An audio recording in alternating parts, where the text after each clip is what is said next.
এখানে আছে দই, এখানে আছে বাদানা, আর এখানে আছে পেঁপে, আর এখানে হচ্ছে অ্যাপেল। তো এটা আমি রায়তা বানানোর জন্য নিয়ে নিয়েছি। তো রায়তা বানাবো। প্রথমে আমি দিয়ে দিব পেঁপে,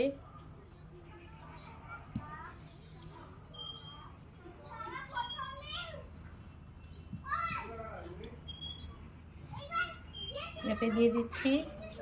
তারপর দিয়ে দিব আমি অ্যাপেল,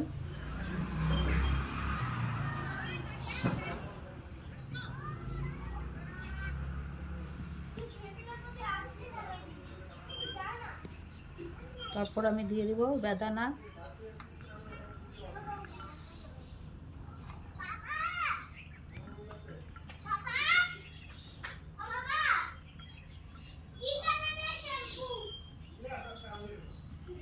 এখন আমি এটার উপরে দই দিয়ে দেব।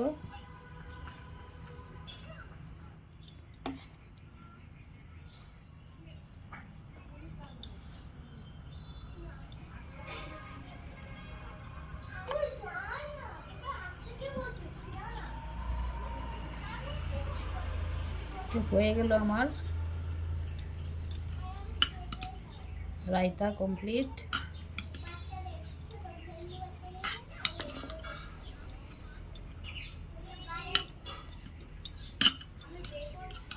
এখন এটা খেলেই হয়ে যাবে